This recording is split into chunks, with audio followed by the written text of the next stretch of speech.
Hello students, myself Dr. Amit Juneja, lecturer economics, Shahid Balwinder Singh, Government Senior Secondary Smart School, Sapuana, District Fazilka। ਤਾਂ ਮੈਂ ਤੁਹਾਡੇ ਸਾਰਿਆਂ ਦਾ ਸਵਾਗਤ ਕਰਦਾ ਅੱਜ ਦੇ ਲੈਕਚਰ ਦੇ ਵਿੱਚ ਤੇ ਇਸ ਚੈਨਲ ਤੇ।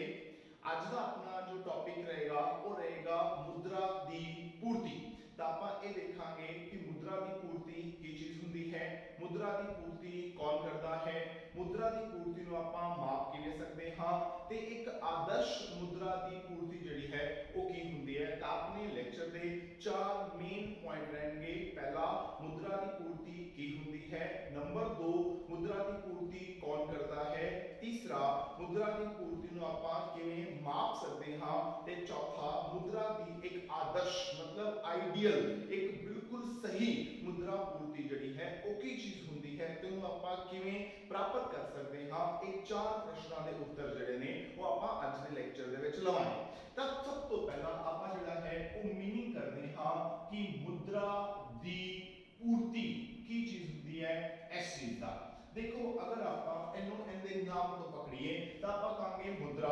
ਮੁਦਰਾ ਯਾਨੀ ਕਿ ਪੈਸਾ, ਪੈਸੇ ਦੀ ਪੂਰਤੀ ਹੋਣਾ। ਅਗਰ ਆਪਾਂ ਮੁਦਰਾ ਦੀ ਪੂਰਤੀ ਵਿੱਚੋਂ ਮੁਦਰਾ ਦੀ ਇਹ ਵਰਡ ਕੱਟ ਲਈਏ ਤਾਂ ਆਪਣੇ ਕੋਲ ਖਾਲੀ ਇੱਕੋ ਸ਼ਬਦ ਬਚਦਾ ਹੈ ਜੋ ਕਿ ਹੈ ਪੂਰਤੀ। ਹੁਣ ਪੂਰਤੀ ਕੀ ਚੀਜ਼ ਹੁੰਦੀ ਹੈ। ਪੂਰਤੀ ਹੁੰਦਾ ਹੈ ਕਿ ਬਾਜ਼ਾਰ ਦੇ ਵਿੱਚ ਵਿਕਣ ਵਾਸਤੇ ਕਿੰਨੀਆਂ ਚੀਜ਼ਾਂ ਜਿਹੜੀਆਂ ਨੇ ਉਹ ਆਂਦੀਆਂ ਨੇ। ਜਿਵੇਂ ਅਗਰ ਮੈਂ ਕਹਾਂ ਕਿ ਕੋਈ ਕਿਸਾਨ ਹੈ ਉਹਨੇ ਬਾਜ਼ਾਰ ਦੇ ਵਿੱਚ 50 ਕਿਲੋ ਕਣਕ ਜਿਹੜੀ ਹੈ ਉਹ ਵਿਕਣ ਵਾਸਤੇ ਭੇਜੀ ਤਾਂ ਮੈਂ ਕਹਾਂਗਾ ਉਹਨੇ 50 ਕਿਲੋ ਕਣਕ ਦੀ ਜੋ ਹੈ ਉਹ ਪੂਰਤੀ ਕੀਤੀ। ਅਗਰ ਕੋਈ ਕੱਪੜੇ ਵਾਲਾ ਹੈ ਉਹ ਕਹਿੰਦਾ ਕਿ ਮੈਂ ਬਾਜ਼ਾਰ ਦੇ ਵਿੱਚ 100 ਮੀਟਰ ਕੱਪੜਾ ਭੇਜਿਆ ਤਾਂ ਕਿ ਇਹ ਵਿਕ ਜਾਵੇ ਤਾਂ ਮੈਂ ਕਹਾਂਗਾ ਕਿ ਉਸ ਕੱਪੜੇ ਵਾਲੇ ਨੇ 100 ਮੀਟਰ ਕੱਪੜੇ ਦੀ ਕੀ ਹੈ ਉਹ ਪੂਰਤੀ ਕੀਤੀ ਹੈ। ਪੂਰਤੀ ਕੀ ਹੁੰਦਾ ਹੈ, ਕਿਸੇ ਵੀ ਚੀਜ਼ ਦਾ ਬਾਜ਼ਾਰ ਦੇ ਵਿੱਚ ਆਣਾ। ਪਰ ਹੁਣ ਅਗਰ ਆਪਾਂ ਇਹਦਾ ਮੀਨਿੰਗ ਪਕੜੀਏ ਉਹ ਕਹਿੰਦਾ ਪੂਰਤੀ ਕਿੰਦੀ ਹੋਈ ਹੈ। ਪੂਰਤੀ ਜਿਹੜੀ ਹੈ ਉਹ ਕਣਕ ਦੀ ਨਹੀਂ ਹੋਈ, ਪੂਰਤੀ ਜਿਹੜੀ ਹੈ ਉਹ ਕੱਪੜੇ ਦੀ ਨਹੀਂ ਹੋਈ, ਪੂਰਤੀ ਜਿਹੜੀ ਹੈ ਉਹ ਹੋਈ ਹੈ ਮੁਦਰਾ ਦੀ ਯਾਨੀ ਕਿ ਪੈਸੇ ਦੀ। ਹੁਣ ਕੁਐਸਚਨ ਉੱਠਿਆ ਕਿ ਮੁਦਰਾ ਦੀ ਪੂਰਤੀ ਬਣਿਆ ਕੀ ਚੀਜ਼। ਦੇਖੋ, ਅਗਰ ਇੱਕ ਬੰਦਾ ਕਪੜਾ ਬਣਾਉਂਦਾ ਹੈ ਤਾਂ ਉਹ ਪੂਰਤੀ ਕਿਸ ਚੀਜ਼ ਦੀ ਕਰੇਗਾ, ਕੱਪੜੇ ਦੀ ਕਰੇਗਾ। ਅਗਰ ਇੱਕ ਬੰਦਾ ਕਣਕ ਬਣਾਉਂਦਾ ਹੈ ਤਾਂ ਪੂਰਤੀ ਕਿੰਦੀ ਕਰੇਗਾ, ਕਣਕ ਦੀ ਕਰੇਗਾ। ਅਗਰ ਇੱਕ ਬੰਦਾ ਜਿਹੜਾ ਹੈ ਉਹ ਜੂਸ ਬਣਾ ਰਿਹਾ ਹੈ ਤਾਂ ਪੂਰਤੀ ਕਿੰਦੀ ਕਰੇਗਾ, ਜੂਸ ਦੀ ਕਰੇਗਾ। यानी जो उत्पादक होएगा, जो उस चीज का उत्पादन करेगा वही बंदा उस चीज की पूर्ति भी जड़ी है वो करेगा। अगर आप मुद्रा की पूर्ति की गल करते हैं वो कहते हैं बाजार दे विच किस चीज की पूर्ति हुई है, वो कहते हैं बाजार दे विच ना मुद्रा की पूर्ति हुंदी पई है, पैसे की पूर्ति हुंदी पई है। ता जो रूल ਆਪਾਂ कपड़े वाले ते कनक वाले ते जूस वाले ते लगाया सी वही रूल जड़ा है वो ਆਪਾਂ मुद्रा ते भी लगावांगे। केड़ा रूल भी अगर एक बंदा कपड़े का उत्पादन करता है तो खंड की पूर्ति नहीं कर सकता। अगर एक बंदा चावल का उत्पादन करता पाया है तो वो शूज की पूर्ति नहीं कर सकता। ता जेड़ा उत्पादक होएगा वही की करेगा, पूर्ति करेगा। हुन ਆਪਾਂ ਇੱਥੇ पूर्ति किंदी करानी है, ਆਪਾਂ पूर्ति करानी है मुद्रा दी। यानी हुन मुद्रा ਦੀ ਪੂਰਤੀ ਕੌਣ ਕਰੇਗਾ, ਮੁਦਰਾ ਦੀ ਪੂਰਤੀ ਕਰਨਗੇ ਉਹ ਬੰਦੇ ਜੋ ਮੁਦਰਾ ਦੇ ਉਤਪਾਦਕ ਨੇ। ਯਾਨੀ ਕਿ ਜੋ ਮੁਦਰਾ ਦਾ ਉਤਪਾਦਨ ਕਰਦੇ ਨੇ ਉਹੀ ਲੋਕ ਜਿਹੜੇ ਨੇ ਉਹ ਕੀ ਕਰਨਗੇ, ਮੁਦਰਾ ਦੀ ਪੂਰਤੀ ਜਿਹੜੀ ਹੈ ਉਹ ਕਰਨਗੇ। ਯਾਨੀ ਅਗਰ ਆਪਾਂ ਮੁਦਰਾ ਦੀ ਪੂਰਤੀ ਸਮਝਣਾ ਹੈ ਤਾਂ ਸਭ ਤੋਂ ਪਹਿਲਾਂ ਆਪਾਂ ਨੂੰ ਕੀ ਸਮਝਣਾ ਪਏਗਾ, ਆਪਾਂ ਨੂੰ ਸਮਝਣਾ ਪਏਗਾ ਕਿ ਮੁਦਰਾ ਦੇ ਉਤਪਾਦਕ ਜਿਹੜੇ ਨੇ ਉਹ ਕੌਣ ਨੇ। ਮਤਲਬ ਮੁਦਰਾ ਦਾ ਉਤਪਾਦਨ ਜਿਹੜਾ ਹੈ ਉਹ ਕੌਣ ਕਰਦੇ ਨੇ। ਆਮ ਤੌਰ ਤੇ ਆਪਣੇ ਦਿਮਾਗ ਦੇ ਵਿੱਚ ਇੱਕੋ ਸ਼ਬਦ ਆਏਗਾ ਕਿ ਅਗਰ ਆਪਾਂ ਇੰਡੀਆ ਦੀ ਐਗਜ਼ਾਮਪਲ ਲੈਂਦੇ ਹਾਂ ਤਾਂ ਇੰਡੀਆ ਦੇ ਵਿੱਚ ਮੁਦਰਾ ਦਾ ਉਤਪਾਦਕ ਕੌਣ ਹੈ, ਮਤਲਬ ਮੁਦਰਾ ਨੂੰ ਕੌਣ ਛਾਪਦਾ ਹੈ, ਮੁਦਰਾ ਦਾ ਉਤਪਾਦਨ ਕੌਣ ਕਰਦਾ ਹੈ। ਆਪਣੇ ਦਿਮਾਗ ਚ ਆਏਗਾ ਕਿ ਭਾਰਤ ਦਾ ਜਿਹੜਾ ਰਿਜ਼ਰਵ ਬੈਂਕ ਆਫ ਇੰਡੀਆ ਹੈ ਉਹ ਕੀ ਕਰਦਾ ਹੈ, ਉਹ ਮੁਦਰਾ ਦਾ ਉਤਪਾਦਕ ਹੈ, ਉਹ ਮੁਦਰਾ ਨੂੰ ਛਾਪਦਾ ਹੈ। ਅਗਰ ਆਪਾਂ ਸਿਰਫ ਇੰਨਾ ਕਹਿ ਰਹੇ ਹਾਂ ਕਿ ਭਾਰਤ ਦੇ ਵਿੱਚ ਜਿਹੜਾ ਰਿਜ਼ਰਵ ਬੈਂਕ ਆਫ ਇੰਡੀਆ ਹੈ ਉਹ ਮੁਦਰਾ ਛਾਪਦਾ ਹੈ ਤਾਂ ਆਪਾਂ ਇੱਥੇ ਆ ਕੇ ਅੱਧੇ ਗਲਤ ਜਿਹੜੇ ਉਹ ਹੋ ਜਾਂਦੇ ਆ। ਕਿਉਂਕਿ ਭਾਰਤ ਦੇ ਵਿੱਚ ਜਿੰਨੀ ਵੀ ਮੁਦਰਾ ਹੈ ਉਹ ਸਾਰੀ ਦੀ ਸਾਰੀ ਮੁਦਰਾ, ਸਾਰੇ ਦੇ ਸਾਰੇ ਪੈਸੇ, ਚਾਹੇ ਉਹ 50 ਪੈਸੇ ਦਾ ਸਿੱਕਾ ਹੈ, 1 ਰੁਪਏ ਦਾ ਸਿੱਕਾ सिक्का है 2 रुपए का, 5 रुपए का, 10 रुपए का। इस तो इलावा 1 रुपए का नोट, 2 रुपए का नोट, 5 रुपए का नोट, 10 रुपए का नोट, 20 रुपए का नोट, 50 रुपए का नोट, 100 रुपए का नोट, 200 रुपए का नोट, 500 रुपए का नोट, 2000 रुपए तक का नोट ਜਿਹੜੇ ਨੇ ਇਹ ਜਿੰਨੇ ਵੀ ਤਰ੍ਹਾਂ ਦੀ ਮੁਦਰਾ ਆਪਣੇ ਇੱਥੇ ਚੱਲਦੀ ਹੈ ਉਹ ਸਾਰੇ ਦੀ ਸਾਰੀ ਮੁਦਰਾ ਜਿਹੜੀ ਹੈ ਉਹ ਰਿਜ਼ਰਵ ਬੈਂਕ ਆਫ ਇੰਡੀਆ ਨਹੀਂ ਛਾਪਦਾ। ਪਰ ਆਮ ਤੌਰ ਤੇ ਆਪਣੇ ਦਿਮਾਗ ਦੇ ਵਿੱਚ ਇਹ ਚੀਜ਼ ਬੈਠੀ ਹੋਈ ਹੈ ਕਿ ਇੰਡੀਆ ਦੇ ਵਿੱਚ ਅਗਰ ਕੋਈ ਬੰਦਾ ਮੁਦਰਾ ਦੀ ਪੂਰਤੀ ਕਰੇਗਾ ਤਾਂ ਉਹ ਕੌਣ ਹੋਏਗਾ? ਉਹ ਰਿਜ਼ਰਵ ਬੈਂਕ ਆਫ ਇੰਡੀਆ ਜਿਹੜਾ ਹੈ ਉਹ ਹੋਏਗਾ। ਸਭ ਤੋਂ ਪਹਿਲਾਂ ਆਪਾਂ ਇਸ ਚੀਜ਼ ਨੂੰ ਹੀ ਜਿਹੜਾ ਹੈ ਉਹ ਕਰੈਕਟ ਕਰਨਾ ਹੈ, ਸਹੀ ਕਰਨਾ ਹੈ ਕਿ ਭਾਰਤ ਦੇ ਵਿੱਚ ਸਾਰੀ ਦੀ ਸਾਰੀ ਮੁਦਰਾ ਪੂਰਤੀ ਜਿਹੜੀ ਹੈ ਉਹ ਰਿਜ਼ਰਵ ਬੈਂਕ ਆਫ ਇੰਡੀਆ ਨਹੀਂ ਕਰਦਾ। ਭਾਰਤ ਦੇ ਵਿੱਚ ਕੀ ਹੈ ਮੁਦਰਾ ਪੂਰਤੀ ਨੂੰ ਲੈ ਕੇ ਕੀ ਹੈ ਡਿਓਪੋਲੀ ਹੈ, द्वै अधिकार है। द्वै अधिकार की होता है द्वै अधिकार मतलब द्वै, द्वै मतलब दो, दो दा अधिकार है यानी मुद्रा दी पूर्ति कितनी होएगी, मुद्रा दा उत्पादन कितना होएगा, इस दे ऊपर दो संस्थावां दा अधिकार जड़ा है वो हैगा। वो दो संस्थावां जड़ियां ने कौन ने? एक ता है अपना आरबीआई यानी कि रिजर्व बैंक ऑफ इंडिया, एक है अपनी भारत सरकार। यानी आपा अगर ये कहांगे भी इंडिया दे विच मुद्रा दे उत्पादक कौन ने यानी कि मुद्रा कौन छापदा है तां दो संस्थावां जड़ियां ने वो मुद्रा नु छापन दा काम करदियां ने, जिंदे चों एक भारतीय रिजर्व बैंक है। पर ये नहीं कह सकते कि सारी दी सारी मुद्रा जड़ी है वो भारतीय रिजर्व बैंक ही छापदा है। एक और संस्था भी है जो इंडिया दे विच मुद्रा छापन दा काम करदी है जो कि भारत सरकार है। हुन किवें पता लगेगा भी केड़ी मुद्रा भारत सरकार ने जारी कीती ते केड़ी मुद्रा जड़ी है वो रिजर्व बैंक ऑफ इंडिया ने जारी कीती? तां बहुत सिंपल है इस चीज दा पता करना। तुहाडी पॉकेट दे विच कोई सिक्का होएगा, कोई नोट होएगा, ओनू निकाल के तुसी प्रैक्टिकली अपने आप चेक कर सकते हो भी केड़ी मुद्रा जड़ी है वो रिजर्व बैंक ऑफ इंडिया ने जारी कीती है ते केड़ी मुद्रा जड़ी है वो भारत सरकार ने जारी कीती है। जिवें अगर तुसी अपनी पॉकेट दे विचों 2 रुपए दा नोट निकालो, 2 रुपए दा, 5 रुपए दा, 10 रुपए दा, 20 रुपए दा, 50 रुपए दा, 100 रुपए दा, 200 रुपए दा, 500 रुपए दा ते 2000 रुपए दा, यानी 2 रुपए तो लेके ऊपर जितने मर्जी बड़े नोट ने वो सारे नोट निकाल के देख लो, ऊपर लिखा होगा भारतीय रिजर्व बैंक, ठीक है। ते नीचे जड़ा है एक साइन होंगे वो होंगे रिजर्व बैंक ऑफ इंडिया दे गवर्नर दे जड़े ने वो साइन होंगे। हुन जेड़े नोटां दे ऊपर ता भारतीय रिजर्व बैंक लिखा है उनके थल्ले रिजर्व बैंक ऑफ इंडिया दे गवर्नर ने साइन कीते ने, अंडरस्टूड है भी वो करेंसी जड़ी है वो किसने जारी कीती है? रिजर्व बैंक ऑफ इंडिया ने जड़ा है वो जारी कीती है। किवें पता लग गया? क्योंकि रिजर्व बैंक ऑफ इंडिया ने जारी कीती सी ता रिजर्व बैंक ऑफ इंडिया ने ऊपर लिखता आधा नाम भारतीय रिजर्व बैंक, थल्ले उनके गवर्नर ने आधे साइन करते कि लो जी जो भी ये मुद्रा छप रही है, जो भी ये पैसा जारी हो रहा है वो मेरी मर्जी दे नाल हो रहा है, उन्हें थल्ले आधे साइन जड़े हैं वो करते। हुन अगर आप अपनी पॉकेट दे विचों 1 रुपए दा नोट कढीए तां 1 रुपए दा अगर तुसी नोट चेक करोगे उनके ऊपर किते भी भारत रिजर्व बैंक जड़ा है वो नहीं लिखा होया, मतलब 1 रुपए दे नोट ते तानू ऊपर भारतीय रिजर्व बैंक नजर नहीं आएगा ते ना ही उनके थल्ले रिजर्व बैंक ऑफ इंडिया दे गवर्नर दे साइन जड़े ने वो नजर आएंगे।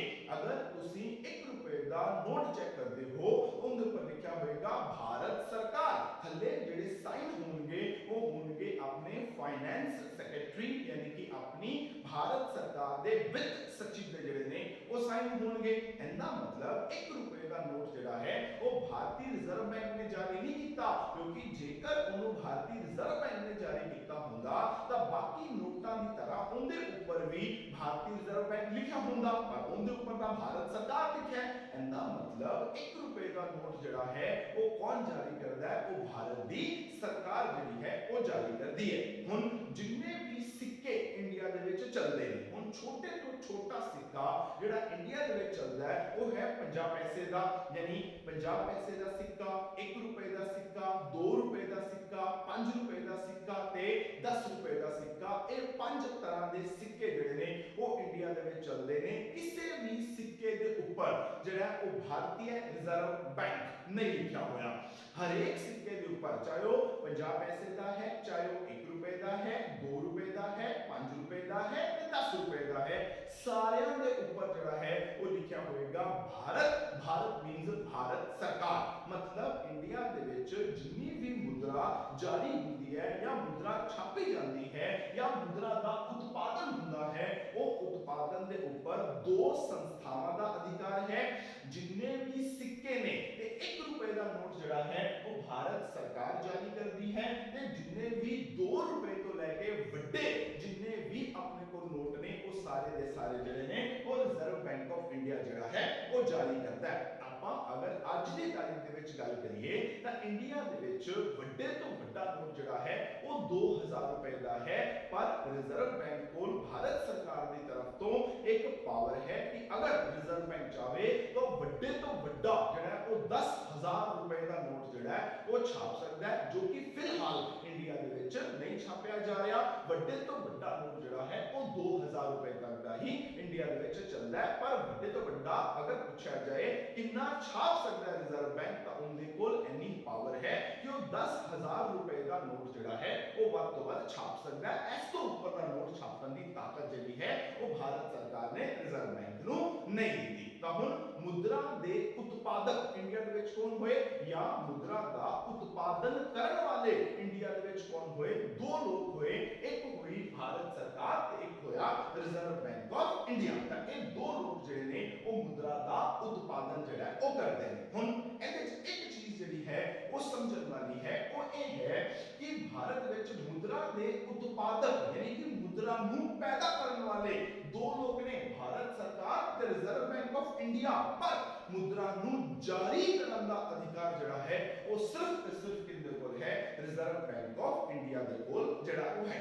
ਹੁਣ ਇਹਦਾ ਮਤਲਬ ਕੀ ਹੋਇਆ? ਧਿਆਨ ਨਾਲ ਸਮਝਣਾ ਵੀ ਇੰਡੀਆ ਦੇ ਵਿੱਚ ਮੁਦਰਾ ਦਾ ਉਤਪਾਦਨ ਕਰਨ ਦਾ ਮਤਲਬ ਨੋਟ ਤੇ ਸਿੱਕੇ ਛਾਪਣ ਦਾ ਅਧਿਕਾਰ ਜਿਹੜਾ ਹੈ ਉਹ ਦੋ ਲੋਕਾਂ ਕੋਲ ਹੈ, ਰਿਜ਼ਰਵ ਬੈਂਕ ਆਫ ਇੰਡੀਆ ਤੇ ਭਾਰਤ ਸਰਕਾਰ। ਪਰ ਨੋਟ ਜਾਂ ਸਿੱਕੇ ਜਾਰੀ ਕਰਨ ਦਾ ਅਧਿਕਾਰ ਜਿਹੜਾ ਹੈ ਉਹ ਸਿਰਫ ਤੇ ਸਿਰਫ ਕਿਹਦੇ ਕੋਲ ਹੈ? ਰਿਜ਼ਰਵ ਬੈਂਕ ਆਫ ਇੰਡੀਆ ਕੋਲ ਹੈ। ਮਤਲਬ ਜਿਹੜੇ ਵੀ ਸਿੱਕੇ ਤੇ 1 ਰੁਪਏ ਦੇ ਨੋਟ ਭਾਰਤ ਸਰਕਾਰ ਛਾਪਦੀ ਹੈ, ਭਾਰਤ ਸਰਕਾਰ ਸਿੱਧਾ ਉਹ ਨੋਟ ਜਾਂ ਸਿੱਕੇ ਜਿਹੜੇ ਨੇ ਉਹ ਬਾਜ਼ਾਰ ਦੇ ਵਿੱਚ ਨਹੀਂ ਦੇ ਸਕਦੀ। ਉਹ ਨੋਟ ਜਾਂ ਸਿੱਕੇ ਛਾਪ ਕੇ ਕਿਹਨੂੰ ਦਿੰਦੀ ਹੈ? ਰਿਜ਼ਰਵ ਬੈਂਕ ਆਫ ਇੰਡੀਆ ਨੂੰ ਦਿੰਦੀ ਹੈ ਤੇ ਰਿਜ਼ਰਵ ਬੈਂਕ ਆਫ ਇੰਡੀਆ ਹੀ ਉਹਨੂੰ ਅੱਗੇ ਜਿਹੜਾ ਹੈ ਉਹ ਜਾਰੀ ਕਰਦਾ ਹੈ। ਭਾਰਤ ਸਰਕਾਰ ਨੋਟਾਂ ਦਾ ਉਤਪਾਦਨ ਕਰ ਸਕਦੀ ਹੈ, 1 ਰੁਪਏ ਦੇ ਨੋਟਾਂ ਦਾ। ਨੰਬਰ 2 ਉਹ ਸਿੱਕਿਆਂ ਦਾ ਉਤਪਾਦਨ ਕਰ ਸਕਦੀ ਹੈ, ਪਰ ਉਹਨੂੰ ਜਾਰੀ ਕਰਨ ਦੀ ਤਾਕਤ ਜਿਹੜੀ ਹੈ ਉਹ ਭਾਰਤ ਸਰਕਾਰ ਕੋਲ ਨਹੀਂ ਹੈਗੀ, ਕਿਉਂਕਿ ਆਰਬੀਆਈ ਐਕਟ 1934 ਦੇ ਮੁਤਾਬਿਕ ਜਿਹਦੇ ਨਾਲ ਰਿਜ਼ਰਵ ਬੈਂਕ ਆਫ ਇੰਡੀਆ ਜਿਹੜਾ ਹੈ ਉਹਦੀ ਸਥਾਪਨਾ ਹੋਈ ਸੀ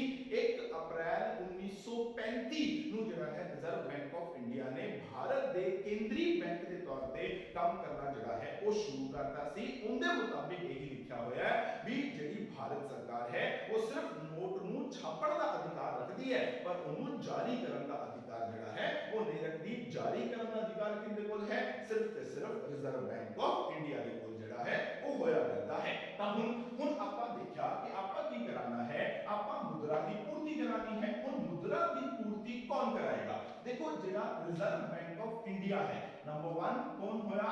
ਭਾਰਤੀ ਰਿਜ਼ਰਵ ਬੈਂਕ। ਜਿਹੜਾ ਭਾਰਤੀ ਰਿਜ਼ਰਵ ਬੈਂਕ ਹੈ ਉਹ 2 ਰੁਪਏ ਦੇ ਨੋਟ ਤੋਂ ਲੈ ਕੇ 2000 ਰੁਪਏ ਤੱਕ ਦੇ ਨੋਟ ਛਾਪਦਾ ਹੈ ਤੇ ਉਹਨੂੰ ਜਾਰੀ ਕਰਨ ਦਾ ਅਧਿਕਾਰ ਵੀ ਜਿਹੜਾ ਹੈ ਉਹ ਰੱਖਦਾ ਹੈ। ਜਿਹੜੀ ਭਾਰਤ ਸਰਕਾਰ ਹੈ ਉਹ ਵੀ ਇੱਕ ਤਰੀਕੇ ਨਾਲ ਨੋਟ ਤਾਂ ਉਹ ਵੀ ਛਾਪ ਰਹੀ ਹੈ, ਪਰ ਉਹ ਡਾਇਰੈਕਟਲੀ ਜਾਰੀ ਨਹੀਂ ਕਰਦੀ ਬਲਕਿ ਉਹ ਇਨਡਾਇਰੈਕਟਲੀ ਜਾਰੀ ਕਰਦੀ ਹੈ। ਮਤਲਬ ਉਹ ਸਿੱਕੇ ਤੇ 1 ਰੁਪਏ ਦਾ ਨੋਟ ਛਾਪ ਕੇ ਭਾਰਤੀ ਰਿਜ਼ਰਵ ਬੈਂਕ ਨੂੰ ਦੇ ਦਿੰਦੀ ਹੈ, ਜੋ ਕਿ ਅੱਗੇ ਉਹਨੂੰ ਜਿਹੜਾ ਹੈ ਉਹ ਜਾਰੀ ਕਰਦਾ ਹੈ। ਹੁਣ ਅਗਰ ਭਾਰਤ ਦੇ ਵਿੱਚ ਮੁਦਰਾ ਦੇ ਇਹ ਦੋ ਲੋਕ ਜਿਹੜੇ ਨੇ ਉਹ ਉਤਪਾਦਕ ਨੇ, ਮਤਲਬ ਭਾਰਤ ਦੇ ਵਿੱਚ ਇਹ ਦੋ ਲੋਕ ਜਿਹੜੇ ਨੇ ਉਹ ਮੁਦਰਾ ਦਾ ਉਤਪਾਦਨ ਕਰਦੇ ਨੇ, ਤਾਂ ਫਿਰ ਪੂਰਤੀ ਵੀ ਕੌਣ ਕਰੇਗਾ? ਇਹ ਦੋ ਹੀ ਲੋਕ ਜਿਹੜੇ ਨੇ ਉਹ ਕਰਨਗੇ। ਮਤਲਬ ਮੁਦਰਾ ਦੀ ਪੂਰਤੀ ਕਰਨ ਦਾ ਅਧਿਕਾਰ ਕਿਹਦੇ ਕੋਲ ਹੈ? ਭਾਰਤੀ ਰਿਜ਼ਰਵ ਬੈਂਕ ਕੋਲ ਡਾਇਰੈਕਟਲੀ ਹੈ ਤੇ ਭਾਰਤ ਸਰਕਾਰ ਕੋਲ ਇਨਡਾਇਰੈਕਟਲੀ ਹੈ, ਕਿਉਂਕਿ ਭਾਰਤ ਸਰਕਾਰ ਕਿੰਦੇ ਦੁਆਰਾ ਮੁਦਰਾ ਜਾਰੀ ਕਰਦੀ ਹੈ?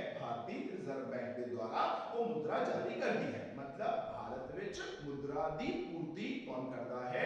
ਭਾਰਤ ਸਰਕਾਰ ਕਰਦੀ ਹੈ। ਨੰਬਰ 2 ਭਾਰਤੀ ਰਿਜ਼ਰਵ ਬੈਂਕ ਜਿਹੜਾ ਹੈ ਉਹ ਇਹਨਾਂ ਦੀ ਪੂਰਤੀ ਕਰਿਆ ਕਰਦਾ ਹੈ। ਪਰ ਹੁਣ ਮੁਦਰਾ ਦੀ ਪੂਰਤੀ ਹੈ ਕੀ ਚੀਜ਼? ਆਪਾਂ ਯਾਦ ਰੱਖਣੀ ਹੈ ਉਹ ਇਹ ਯਾਦ ਰੱਖਣੀ ਹੈ ਕਿ ਮੁਦਰਾ ਦੀ ਪੂਰਤੀ ਜਿਹੜੀ ਹੈ ਹਮੇਸ਼ਾ ਉਹਨੂੰ ਇੱਕ ਸਟਾਕ ਧਾਰਨਾ ਦੇ ਤੌਰ ਤੇ ਜਿਹੜਾ ਹੈ ਉਹ ਸਵੀਕਾਰ ਕੀਤਾ ਜਾਂਦਾ ਹੈ। ਮਤਲਬ ਮੁਦਰਾ ਦੀ ਪੂਰਤੀ ਜਿਹੜੀ ਹੈ ਉਹ ਕੀ ਹੈ, ਇੱਕ ਸਟਾਕ ਧਾਰਨਾ ਹੈ। ਸਟਾਕ ਧਾਰਨਾ ਮਤਲਬ ਕੀ ਹੋਇਆ, ਇਹ ਜੇ ਚਰ ਜਿਨ੍ਹਾਂ ਦਾ ਮਾਪ ਆਪਾਂ ਸਮੇਂ ਦੇ ਇੱਕ ਬਿੰਦੂ ਤੇ ਕਰਦੇ ਆ। ਯਾਦ ਕਰੋ ਆਪਾਂ ਜਿਹੜਾ ਹੈ ਦੋ ਤਰ੍ਹਾਂ ਦੇ ਚਰ ਕੀਤੇ ਸੀ। ਇੱਕ ਉਹ ਚਰ ਹੁੰਦੇ ਨੇ ਜਿਨ੍ਹਾਂ ਦਾ ਮਾਪ ਸਮੇਂ ਦੀ ਇੱਕ ਅਵਧੀ ਦੇ ਵਿੱਚ ਕੀਤਾ ਜਾਂਦਾ ਹੈ, ਯਾਨੀ 1 ਤਰੀਕ ਤੋਂ ਲੈ ਕੇ 31 ਤਰੀਕ ਤੱਕ ਇਹ ਕੀ ਹੋਗੀ, ਸਮੇਂ ਦੀ ਅਵਧੀ ਹੋਗੀ। ਉਹ ਸਾਰੇ ਚਰ ਜਿਨ੍ਹਾਂ ਦਾ ਮਾਪ ਸਮੇਂ ਦੀ ਇੱਕ ਅਵਧੀ ਦੇ ਦੌਰਾਨ ਕੀਤਾ ਜਾਂਦਾ ਹੈ ਉਹਨੂੰ ਆਪਾਂ ਕੀ ਕਹਿੰਦੇ ਆ, ਪ੍ਰਵਾਹ ਚਰ ਕਹਿੰਦੇ ਆ। ਤੇ ਜਿਨ੍ਹਾਂ ਦਾ ਮਾਪ ਸਮੇਂ ਦੇ ਇੱਕ ਬਿੰਦੂ ਤੇ ਕੀਤਾ ਜਾਂਦਾ ਹੈ ਉਹਨੂੰ ਆਪਾਂ ਕੀ ਕਹਿੰਦੇ ਆ, ਸਟਾਕ ਚਰ ਕਹਿੰਦੇ ਆ। ਤਾਂ ਮੈਂ ਇਹ ਕਹਿ ਰਿਹਾ ਕਿ ਮੁਦਰਾ ਦੀ ਪੂਰਤੀ ਜਿਹੜੀ ਹੈ ਉਹ ਕੀ ਹੈ, ਇੱਕ ਸਟਾਕ ਧਾਰਨਾ ਹੈ। ਮਤਲਬ ਜਦੋਂ ਵੀ ਮੁਦਰਾ ਦੀ ਪੂਰਤੀ ਦਾ ਮਾਪ ਹੋਏਗਾ ਉਹਨੂੰ ਹਮੇਸ਼ਾ ਸਮੇਂ ਦੇ ਇੱਕ ਬਿੰਦੂ ਤੇ ਜਿਹੜਾ ਹੈ ਉਹ ਮਾਪਿਆ ਜਾਏਗਾ। ਇਹਨੂੰ ਇੱਕ ਸਮਾਂ ਅਵਧੀ ਦੇ ਵਿੱਚ ਜਿਹੜਾ ਹੈ ਉਹ ਨਹੀਂ ਮਾਪਿਆ ਜਾਏਗਾ। ਹੁਣ ਕੁਐਸਚਨ ਉੱਠਿਆ ਦੂਜਾ ਵੀ ਜਿਹੜੀ ਮੁਦਰਾ ਪੂਰਤੀ ਹੈ ਉਹਦੇ ਚ ਆਪਾਂ ਕੀ ਕੀ ਸ਼ਾਮਿਲ ਕਰਾਂਗੇ। ਤਾਂ ਮੁਦਰਾ ਦੀ ਪੂਰਤੀ ਵਿੱਚ ਆਪਾਂ ਕਈ ਚੀਜ਼ਾਂ ਸ਼ਾਮਿਲ ਕਰਦੇ ਹਾਂ। ਪਹਿਲਾ ਤਾਂ ਆਪਾਂ ਇਹ ਦੇਖਦੇ ਹਾਂ ਕਿ ਲੋਕਾਂ ਦੇ ਕੋਲ ਜਿਹੜੀ ਹੈ ਉਹ ਕਿੰਨੀ ਕਰੰਸੀ ਮੌਜੂਦ ਹੈ। ਹੁਣ ਕਰੰਸੀ ਕੀ ਹੋਇਆ, ਕਰੰਸੀ ਦਾ ਮਤਲਬ ਜਿਹੜਾ ਹੈ ਉਹ ਸਿਰਫ ਨੋਟ ਨਹੀਂ ਸਮਝਨੇ, ਕਿਉਂਕਿ ਇੰਡੀਆ ਦਾ ਜਿਹੜਾ ਨੋਟ ਛਾਪਣ ਦਾ ਸਿਸਟਮ ਹੈ ਨਾ ਉਹਨੂੰ ਆਪਾਂ ਕਹਿੰਦੇ ਆ ਪੇਪਰ ਕਰੰਸੀ ਸਿਸਟਮ। ਜੋ ਇੰਡੀਆ ਦੇ ਵਿੱਚ ਸਿਸਟਮ ਚੱਲਦਾ ਹੈ ਜਿੰਦੇ ਦੁਆਰਾ ਮੁਦਰਾ ਜਾਰੀ ਹੁੰਦੀ ਹੈ ਉਹਨੂੰ ਆਪਾਂ ਕਹਿੰਦੇ ਆ ਪੇਪਰ ਕਰੰਸੀ ਸਿਸਟਮ। ਮਤਲਬ ਜਿਹੜੀ ਕਰੰਸੀ ਮੁਦਰਾ ਜਾਰੀ ਹੋਏਗੀ ਉਹ ਕਿੰਦੇ ਤੇ ਜਾਰੀ ਹੋਏਗੀ, ਪੇਪਰ ਤੇ, ਯਾਨੀ ਕਿ ਕਾਗਜ਼ੀ ਮੁਦਰਾ ਪ੍ਰਬੰਧ ਇਹਨੂੰ ਜਿਹੜਾ ਹੈ ਉਹ ਕਿਹਾ ਜਾਂਦਾ ਹੈ। ਪਰ ਆਪਾਂ ਤਾਂ ਕਹਿੰਦੇ ਇੰਡੀਆ 'ਚ ਸਿੱਕੇ ਵੀ ਹੁੰਦੇ ਨੇ, ਇਹਦਾ ਕਹਿੰਦਾ ਹੈ ਕਾਗਜ਼ੀ ਮੁਦਰਾ ਪ੍ਰਬੰਧ ਹੈ। ਦੇਖੋ ਇਹਨੂੰ ਥੋੜਾ ਜਿਹਾ ਸਮਝਣ ਦੀ ਲੋੜ ਹੈ ਵੀ ਇੰਡੀਆ ਦੇ ਵਿੱਚ ਜਿਹੜੇ ਵੀ ਸਿੱਕੇ ਹੈਗੇ ਨੇ ਉਹ ਸਿਰਫ ਇਸ ਕਰਕੇ ਬਣਾਏ ਗਏ ਨੇ ਤਾਂ ਕਿ ਉਹਨਾਂ ਦੁਆਰਾ ਆਪਾਂ ਛੋਟੀ ਰਕਮ ਦੇ ਭੁਗਤਾਨ ਜਿਹੜੇ ਹੈ ਉਹ ਕਰ ਸਕੀਏ। ਹੁਣ 50 ਪੈਸੇ ਦਾ ਸਿੱਕਾ ਹੈ, 1 ਰੁਪਏ ਦਾ ਸਿੱਕਾ ਹੈ, 2 ਰੁਪਏ ਦਾ ਸਿੱਕਾ ਹੈ, ਕੀ ਹੋਏਗਾ, ਆਪਾਂ ਇਹਨਾਂ ਨਾਲ ਛੋਟੀ ਰਕਮ ਦੇ ਭੁਗਤਾਨ ਜਿਹੜੇ ਹੈ ਉਹ ਕਰ ਸਕਦੇ ਹਾਂ। ਪਰ ਅਗਰ ਆਪਾਂ ਵੱਡੀ ਰਕਮ ਦੇ ਭੁਗਤਾਨ ਕਰਨੇ ਨੇ ਫਿਰ ਆਪਾਂ ਕਿਸੇ ਨੂੰ 50 ਪੈਸੇ ਦਾ ਸਿੱਕਾ ਦਈਏ ਉਹ ਨਹੀਂ ਲਏਗਾ। ਅਗਰ ਮੰਨ ਲਓ ਮੈਂ ਕਿਸੇ ਬੰਦੇ ਨੂੰ 5 ਲੱਖ ਰੁਪਏ ਦੇਣੇ ਨੇ, ਹੁਣ ਮੈਂ 5 ਲੱਖ ਰੁਪਏ ਉਹਨੂੰ 50 ਪੈਸੇ ਦੇ ਸਿੱਕਿਆਂ ਵਿੱਚ ਦੇਵਾਂਗਾ ਉਹ ਨਹੀਂ ਲਏਗਾ। ਹੁਣ ਉਹਨੂੰ ਕਿਵੇਂ ਦੇਣੇ ਪੈਣਗੇ, ਉਹਨੂੰ ਆਪਾਂ ਨੂੰ ਵੱਡੇ ਨੋਟ ਜਿਹੜੇ ਨੇ ਉਹ ਦੇਣੇ ਪੈਣਗੇ। ਇਸ ਕਰਕੇ ਭਾਰਤ ਦੇ ਵਿੱਚ ਜਿਹੜੇ ਵੱਡੇ ਨੋਟ ਨੇ ਉਹ ਕੀ ਨੇ, ਉਹ ਟੋਟਲ ਜਿੰਨੀ ਆਪਣੇ ਦੇਸ਼ ਦੇ ਵਿੱਚ ਮੁਦਰਾ ਮੌਜੂਦ ਹੈ ਉਹਦਾ ਇੱਕ ਬਹੁਤ ਵੱਡਾ ਭਾਗ ਜਿਹੜਾ ਉਹ ਹੈਗੇ ਨੇ ਜਿਹੜੇ ਸਿੱਕੇ ਨੇ ਉਹ ਬਹੁਤ ਛੋਟੀ ਮਾਤਰਾ ਦੇ ਵਿੱਚ ਜਿਹੜੇ ਨੇ ਉਹ ਆਪਣੇ ਮੌਦਰਿਕ ਸਿਸਟਮ ਦੇ ਵਿੱਚ ਜਿਹੜਾ ਉਹ ਚੱਲਿਆ ਕਰਦੇ ਨੇ। ਤਾਂ ਇਸ ਕਰਕੇ ਕਿਉਂਕਿ ਜ਼ਿਆਦਾਤਰ ਨੋਟ ਤੇ ਜ਼ਿਆਦਾਤਰ ਮੁੱਲ ਜਿਹੜਾ ਹੈ ਉਹ ਕਿੰਦੇ ਵਿੱਚ ਹੈ, ਉਹ ਕਾਗਜ਼ੀ ਨੋਟਾਂ ਦੇ ਵਿੱਚ ਹੈ। ਇਸ ਕਰਕੇ ਭਾਰਤੀ ਜਿਹੜਾ ਮੌਦਰਿਕ ਸਿਸਟਮ ਹੈ ਉਹਨੂੰ ਆਪਾਂ ਪੇਪਰ ਕਰੰਸੀ ਸਿਸਟਮ ਜਾਂ ਕਾਗਜ਼ੀ ਮੁਦਰਾ ਪ੍ਰਬੰਧ ਜਿਹੜਾ ਹੈ ਉਹ ਕਹਿੰਦੇ ਆ। ਇਸ ਕਰਕੇ ਕਹਿੰਦੇ ਆ ਕਿਉਂਕਿ ਜ਼ਿਆਦਾਤਰ ਜਿਹੜੀ ਮੁਦਰਾ ਮੌਜੂਦ ਹੈ ਉਹ ਕਾਗਜ਼ ਦੇ ਨੋਟਾਂ ਦੇ ਵਿੱਚ ਜਿਹੜੀ ਹੈ ਉਹ ਮੌਜੂਦ ਹੈ। ਤਾਂ ਪਹਿਲਾਂ ਤਾਂ ਆਪਾਂ ਮੁਦਰਾ ਪੂਰਤੀ ਵਿੱਚ ਉਹ ਦੇਖਾਂਗੇ ਜੋ ਕਿ ਲੋਕਾਂ ਦੇ ਕੋਲ ਜਿਹੜੀ ਹੈ ਉਹ ਕਰੰਸੀ ਪਈ ਹੈ। ਦੂਸਰਾ ਆਪਾਂ ਦੇਖਾਂਗੇ ਉਹਦੇ ਵਿੱਚ ਜੋ ਬੈਂਕਾਂ ਕੋਲ ਮੰਗ ਜਮਾ ਜਿਹੜੇ ਨੇ ਉਹ ਪਏ ਨੇ। ਠੀਕ ਹੈ, ਹੁਣ ਇਹ ਮੰਗ ਜਮਾ ਜਿਹੜੇ ਨੇ ਇਹ ਕੀ ਹੁੰਦੇ ਨੇ ਇਹਨੂੰ ਆਪਾਂ ਥੋੜਾ ਜਿਹਾ ਸਮਝਦੇ ਹਾਂ। ਦੇਖੋ ਜਦੋਂ ਆਪਾਂ ਬੈਂਕਾਂ ਦੇ ਕੋਲ ਪੈਸੇ ਜਮਾ ਕਰਾਉਂਦੇ ਆ, ਠੀਕ ਹੈ, ਤਾਂ ਆਪਾਂ ਕਈ ਤਰੀਕੇ ਨਾਲ ਪੈਸੇ ਬੈਂਕੇ ਜਮਾ ਕਰਾਉਂਦੇ ਆ। ਇੱਕ ਜਮਾ ਉਹ ਹੁੰਦੇ ਨੇ ਜਿਹੜੇ ਆਪਾਂ ਜਮਾ ਕਰਾਏ ਬੈਂਕ ਦੇ ਵਿੱਚ ਜਦੋਂ ਮਰਜੀ ਆਪਾਂ ਜਿਹੜੇ ਉਹ ਪੈਸੇ ਕਢਾ ਸਕਦੇ ਆ, ਉਹਨੂੰ ਆਪਾਂ ਕਹਿੰਦੇ ਆ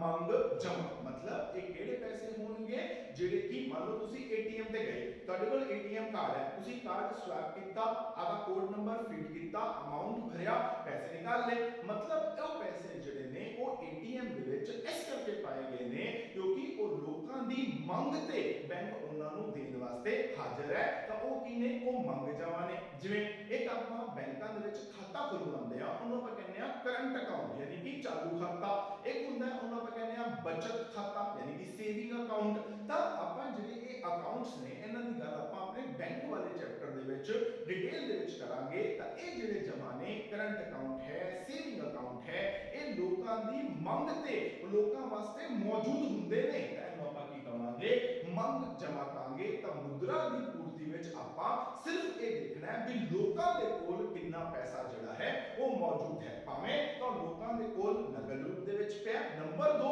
ਪਿਆ ਭਾਵੇਂ ਬੈਂਕਾਂ 'ਚ ਹੈ ਪਰ ਲੋਕਾਂ ਦੀ ਮੰਗ ਤੇ ਉਸੇ ਵੇਲੇ ਮੌਜੂਦ ਹੈ। ਹੁਣ ਪੈਸੇ ਭਾਵੇਂ ਮੇਰੀ ਜੇਬ 'ਚ ਪਏ ਨੇ, ਭਾਵੇਂ ਮੇਰੇ ਘਰੇ ਪਏ ਨੇ ਤੇ ਭਾਵੇਂ ਏਟੀਐਮ ਦੇ ਵਿੱਚ ਪਏ ਨੇ, ਮੈਂ ਜਦੋਂ ਮਰਜ਼ੀ ਕਾਰਡ ਸਵੈਪ ਕਰਕੇ ਆਦੇ ਪੈਸੇ ਨਿਕਲਵਾ ਸਕਦਾ। ਤਾਂ ਮੇਰੇ ਵਾਸਤੇ ਹੀ ਪਏ ਨੇ। ਬੈਂਕ ਉਸ ਪੈਸੇ ਨੂੰ ਦੇਣ ਵਾਸਤੇ ਜਦੋਂ ਮਰਜ਼ੀ ਦੇਣ ਵਾਸਤੇ ਮੈਨੂੰ ਮਨਾ ਨਹੀਂ ਕਰ ਸਕਦਾ। ਤਾਂ ਉਹ ਵੀ ਕੀ ਹੋਣਗੇ, ਮੁਦਰਾ ਦੀ ਪੂਰਤੀ ਦੇ ਵਿੱਚ ਆਪਾਂ ਉਹਨੂੰ ਸ਼ਾਮਿਲ ਕਰਾਂਗੇ। ਪਰ ਇੱਕ ਚੀਜ਼ ਇਹਦੇ ਵਿੱਚ ਹੋਰ ਆਪਾਂ ਨੋਟ ਕਰਾਂਗੇ ਕਿ ਸਪੋਜ਼ ਕਰੋ ਇੱਕ ਬੰਦਾ ਇਹ ਮਾਰਕਰ ਬਣਾਉਂਦਾ ਹੈ, ਉਹਨੇ ਇਹਦੇ ਨਾਲ ਦੇ 100 ਮਾਰਕਰ ਦਾ ਉਤਪਾਦਨ ਕੀਤਾ। ਤਾਂ ਮੈਂ ਕਹਾਂਗਾ ਮਾਰਕਰ ਕਿੰਨੇ ਬਣੇ, 100 ਦੇ ਵਿੱਚੋਂ 25 ਮਾਰਕਰ ਉਹਨੇ ਕੀ ਕੀਤਾ, ਆਦੇ ਕੋਲ ਰੱਖ ਲਏ ਤੇ 75 ਮਾਰਕਰ ਜਿਹੜੇ ਨੇ ਉਹ ਬਾਜ਼ਾਰ ਦੇ ਵਿੱਚ ਵੇਚਦੇ। ਯਾਨੀ ਅਗਰ ਮੈਂ ਇਹ ਪੁੱਛਾਂ ਵੀ ਉਤਪਾਦਨ ਕਿੰਨੇ ਦਾ ਹੋਇਆ, ਤਾਂ ਬਣੇ ਤਾਂ 100 ਮਾਰਕਰ ਨੇ। ਯਾਨੀ ਜੋ ਉਤਪਾਦਨ ਹੋਇਆ ਉਹ ਹੋਇਆ 100 ਮਾਰਕਰ ਦਾ, ਪਰ ਬਾਜ਼ਾਰ ਦੇ ਵਿੱਚ ਕਿੰਨੇ ਆਏ, 75। ਮੈਂ ਕਹਾਂਗਾ ਪੂਰਤੀ ਕਿੰਨੇ ਦੀ ਹੋਈ, 75 ਦੀ, ਕਿਉਂਕਿ ਜੋ ਮਾਰਕਰ ਉਸ ਮਾਰਕਰ ਨੂੰ ਬਣਾਉਣ ਵਾਲੇ ਨੇ ਆਦੇ ਕੋਲ ਹੀ ਰੱਖ ਲਏ ਤੇ ਬਾਜ਼ਾਰ ਦੇ ਵਿੱਚ ਭੇਜੇ ਹੀ ਨਹੀਂ, ਉਹਨੂੰ ਆਪਾਂ ਉਸ ਮਾਰਕਰ ਦੀ ਪੂਰਤੀ ਦੇ ਵਿੱਚ ਸ਼ਾਮਿਲ ਨਹੀਂ ਕਰਾਂਗੇ। ਸੇਮ ਚੀਜ਼ ਜਿਹੜੀ ਹੈ ਉਹ ਇੱਥੇ ਲਾਗੂ ਹੁੰਦੀ ਹੈ। ਆਪਾਂ ਕਿਹਾ ਇੰਡੀਆ ਦੇ ਵਿੱਚ ਮੁਦਰਾ ਦੇ ਦੋ ਉਤਪਾਦਕ ਨੇ, ਇੱਕ ਹੈ ਭਾਰਤੀ ਰਿਜ਼ਰਵ ਬੈਂਕ, ਇੱਕ ਹੈ ਭਾਰਤ ਸਰਕਾਰ। ਤਾਂ ਹੁਣ ਇਹ ਦੋ ਲੋਕ ਜਿੰਨੇ ਵੀ ਨੋਟ ਜਾਂ ਕਰੰਸੀ ਜਾਂ ਸਿੱਕੇ ਛਾਪਦੇ ਨੇ ਪਰ ਆਪਦੇ ਕੋਲ ਰੱਖ ਲੈਂਦੇ ਨੇ, ਉਹਨੂੰ ਆਪਾਂ ਮੁਦਰਾ ਪੂਰਤੀ ਦੇ ਵਿੱਚ ਸ਼ਾਮਿਲ ਨਹੀਂ ਕਰਨਾ। ਕਿਉਂ ਨਹੀਂ ਕਰਨਾ, ਜਿਵੇਂ ਆਪਾਂ ਜਿਹੜੇ 25 ਮਾਰਕਰ ਉਸ ਉਤਪਾਦਕ ਨੇ ਬਣਾਏ ਤਾਂ ਸੀ ਪਰ ਬਾਜ਼ਾਰ 'ਚ ਭੇਜੇ ਹੀ ਨਹੀਂ ਸੀ, ਆਦੇ ਕੋਲ ਹੀ ਰੱਖ ਲਏ ਸੀ, ਆਪਾਂ ਕਹਿੰਦੇ ਉਹ 25 ਮਾਰਕਰ ਦੀ ਤਾਂ ਪੂਰਤੀ ਹੋਈ ਨਹੀਂ ਕਿਉਂਕਿ ਉਹ ਤੋਂ ਨੇ ਆਪਦੇ ਕੋਲ ਹੀ ਰੱਖ ਲਏ। ਸੇਮ ਗੱਲ ਅਗਰ ਰਿਜ਼ਰਵ ਬੈਂਕ ਆਫ ਇੰਡੀਆ ਤੇ ਭਾਰਤ ਸਰਕਾਰ ਮਿਲ ਕੇ 500 ਕਰੋੜ ਦੇ ਨਵੇਂ ਨੋਟ ਛਾਪਦੇ ਨੇ, ਉਹਦੇ ਵਿੱਚੋਂ ਕੀ ਕਰਦੇ ਨੇ 100 ਕਰੋੜ ਦੇ ਨੋਟ ਜਿਹੜੇ ਨੇ ਉਹ ਆਪਦੇ ਕੋਲ ਹੀ ਰੱਖ ਲੈਂਦੇ ਨੇ, ਬਾਜ਼ਾਰ ਦੇ ਵਿੱਚ ਜਾਂ ਬੈਂਕਾਂ 'ਚ ਭੇਜਦੇ ਹੀ ਨਹੀਂ। ਭੇਜੇ ਕਿੰਨੇ, ਹੁਣ ਛਾਪੇ ਤਾਂ 500 ਕਰੋੜ ਸੀ, ਆਦੇ ਕੋਲ ਕਿੰਨਾ ਰੱਖ ਲਿਆ 100 ਕਰੋੜ, ਬਾਜ਼ਾਰ 'ਚ ਕਿੰਨੇ ਭੇਜਿਆ 400 ਕਰੋੜ। ਤਾਂ ਮੈਂ ਕਹਾਂਗਾ ਮੁਦਰਾ ਦੀ ਪੂਰਤੀ ਕਿੰਨੀ ਹੋਈ ਹੈ, ਮੁਦਰਾ ਦੀ ਪੂਰਤੀ ਜਿਹੜੀ ਹੈ ਉਹ 400 ਕਰੋੜ ਹੋਏਗੀ। ਤਾਂ ਪਹਿਲੀ ਚੀਜ਼ ਇਹੀ ਦਿਮਾਗ ਦੇ ਵਿੱਚ ਰੱਖਣੀ ਹੈ ਕਿ ਪਹਿਲਾ ਮੁਦਰਾ ਦੀ ਪੂਰਤੀ ਜਿਹੜੀ ਹੈ ਉਹ ਕੀ ਹੈ, ਇੱਕ ਸਟਾਕ ਧਾਰਨਾ ਹੈ ਜਿੰਦਾ ਮਾਪ ਆਪਾਂ ਸਮੇਂ ਦੇ ਇੱਕ ਬਿੰਦੂ ਤੇ ਕਰਦੇ ਆ। ਇਹਦੇ ਵਿੱਚ ਕਿਹੜੀ ਕਿਹੜੀ ਚੀਜ਼ ਸ਼ਾਮਿਲ ਕਰਦੇ ਆ, ਪਹਿਲਾ ਜਿਹੜਾ ਲੋਕਾਂ ਦੇ ਕੋਲ ਪੈਸਾ ਪਿਆ, ਨੰਬਰ 2 ਜਿਹੜਾ ਬੈਂਕਾਂ ਕੋਲ ਪਿਆ ਪਰ ਲੋਕਾਂ ਦੀ ਮੰਗ ਦੇ ਵਿੱਚ ਉਹ ਅਵੇਲੇਬਲ ਹੈ ਵੀ ਜਦੋਂ ਲੋਕੀ ਮੰਗ ਕਰਨਗੇ ਉਦੋਂ ਬੈਂਕ ਉਹਨਾਂ ਨੂੰ ਪੈਸਾ ਦੇ ਦੇਗਾ। ਮਤਲਬ ਬੈਂਕਾਂ ਕੋਲ ਪਏ ਸਾਰੇ ਪੈਸੇ ਨਹੀਂ ਬਲਕਿ ਬੈਂਕਾਂ ਕੋਲ ਪਏ ਸਿਰਫ ਦੇ ਸਿਰਫ ਮੰਗ ਜਮਾ ਜਿਹੜੇ ਨੇ ਉਹੀ ਆਪਾਂ ਇਹਦੇ ਵਿੱਚ ਸ਼ਾਮਿਲ ਕਰਾਂਗੇ। ਜਿਵੇਂ ਅਗਰ ਆਪਾਂ ਐਗਜ਼ਾਮਪਲ ਲਈਏ, ਜਦੋਂ ਆਪਾਂ ਮੌਦਰਿਕ ਨੀਤੀ ਦਾ ਟੌਪਿਕ ਕੀਤਾ ਸੀ ਆਪਾਂ ਉਹਦੇ 'ਚ ਇੱਕ ਚੀਜ਼ ਕੀਤੀ ਸੀ ਜਿਹਨੂੰ ਆਪਾਂ ਨਾਮ ਦਿੱਤਾ ਸੀ ਨਕਦ ਨਿਧੀ ਅਨੁਪਾਤ। ਇਹ ਉਹ ਪੈਸੇ ਹੁੰਦੇ ਨੇ ਜਿਹੜੇ ਇੱਕ ਬੈਂਕ ਨੂੰ ਕੇਂਦਰੀ ਬੈਂਕ ਦੇ ਕੋਲ ਜਿਹੜਾ ਉਹ ਜਮਾ ਰੱਖਣੇ ਪੈਂਦੇ ਨੇ। ਹੁਣ ਕੇਂਦਰੀ ਬੈਂਕ ਉਹਨੂੰ ਆਦੇ ਕੋਲ ਜਮਾ ਰੱਖੇਗਾ, ਉਹ ਅੱਗੇ ਦੇਵੇਗਾ ਨਹੀਂ, ਤਾਂ ਉਹਨੇ ਆਦੇ ਕੋਲ ਰੱਖਣੇ ਨੇ ਨਾ, ਫਿਰ ਉਹ ਜਿਹੜੀ ਨਕਦ ਨਿਧੀ ਅਨੁਪਾਤ ਦੇ ਪੈਸੇ ਨੇ ਉਹ ਤਾਂ ਰਿਜ਼ਰਵ ਬੈਂਕ ਕੋਲ ਆਦੇ ਕੋਲ ਹੀ ਰਹਿ ਗਏ, ਉਹਨੇ ਅੱਗੇ ਤਾਂ ਭੇਜੇ ਹੀ ਨਹੀਂ, ਉਹਨੂੰ ਆਪਾਂ ਮੁਦਰਾ ਪੂਰਤੀ ਦੇ ਵਿੱਚ ਸ਼ਾਮਿਲ ਨਹੀਂ ਕਰਨਾ। ਦੂਸਰਾ ਆਪਾਂ ਕਿਹਾ ਸੀ ਤਰਲਤਾ ਅਨੁਪਾਤ ਹੁੰਦਾ ਹੈ। ਤਰਲਤਾ ਅਨੁਪਾਤ ਕੀ ਸੀ, ਉਹ ਪੈਸੇ ਸੀ ਜਿਹੜੇ ਇੱਕ ਬੈਂਕ ਨੂੰ ਆਪਦੇ ਕੋਲ ਰੱਖਣੇ ਪੈਂਦੇ ਨੇ ਜੋ ਕਿਸੇ ਨੂੰ ਦੇ ਨਹੀਂ ਸਕਦਾ। ਹੁਣ ਬੈਂਕ ਨੇ ਆਦੇ ਕੋਲ ਹੀ ਰੱਖ ਲਏ, ਅੱਗੇ ਕਿਸੇ ਨੂੰ ਦਿੱਤੇ ਹੀ ਨਹੀਂ, ਯਾਨੀ ਬਾਜ਼ਾਰ ਦੇ ਵਿੱਚ ਉਹ ਪੈਸੇ ਆਏ ਹੀ ਨਹੀਂ, ਤਾਂ ਉਹਨੂੰ ਵੀ ਆਪਾਂ ਮੁਦਰਾ ਦੀ ਪੂਰਤੀ ਵਿੱਚ ਸ਼ਾਮਿਲ ਜਿਹੜਾ ਹੈ ਉਹ ਨਹੀਂ ਕਰਨਾ।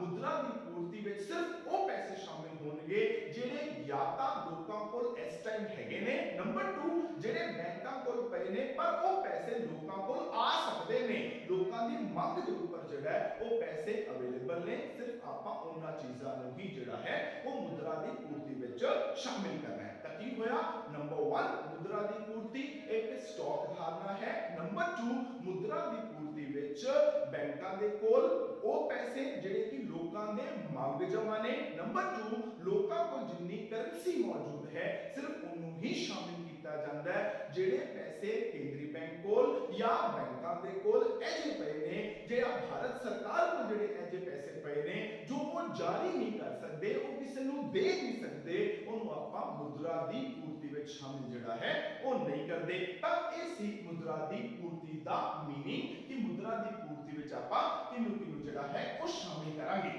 ਹੁਣ ਆਪਾਂ ਗੱਲ ਕਰਦੇ ਹਾਂ ਕਿ ਅਗਰ ਆਪਣੇ ਭਾਰਤੀ ਰਿਜ਼ਰਵ बैंक ने या अपनी भारत सरकार ने मुद्रा पूर्ति करनी है तो किਵੇਂ ਕਰਦੇ ਨੇ ਯਾਨੀ ਆਪਾਂ ਗੱਲ ਕਰਨ ਜਾ ਰਹੇ ਹਾਂ ਇੰਡੀਅਨ ਮੋਨੇਟਰੀ ਸਿਸਟਮ ਦੀ इंडियन मॉनेटरी सिस्टम मतलब भारतीय मौद्रिक प्रबंध भारतीय मौद्रिक प्रबंध जिहड़ा है एक ही चीज है एक सानू ये दसेगा भी अगर भारत सरकार ने या रिजर्व बैंक ऑफ इंडिया ने नवे नोट जारी करने ने या सिक्के जारी करने ने तो किन्ने रुपए दे नोट या सिक्के जिहड़े ने वो जारी कर सकते ने ता इंडिया दा जिहड़ा मॉनेटरी सिस्टम है वो की कहंदे देखो जदों मैं छोटा हुंदा सी ना तो मेरे दिमाग में क्वेश्चन आता हुंदा सी शायद तुहाडे दिमाग में भी आंदा होएगा कि लो जी reserve bank of India Bharat सरकार दो लोग जिहड़े ने वो नोट छापन वाले ने इन्हां ने की कीता होया आपदियां टकसाल बनाईयां होईयां ने जिथे नोट छापदे ने वो नोट छापन वास्ते कागज चाहिदा है वो इन्हां कोल पहला ही हैगा नोट छापन वास्ते शाई चाहिदी है वो भी इन्हां कोल हैगी है सिक्के बनाने वास्ते धातु चाहिदी है वो भी इन्हां कोल हैगी है तां क्यों ना सवेर तो लेके शाम तक नोट ही छापी जान reserve bank of India 2-2000 they note छाप देवे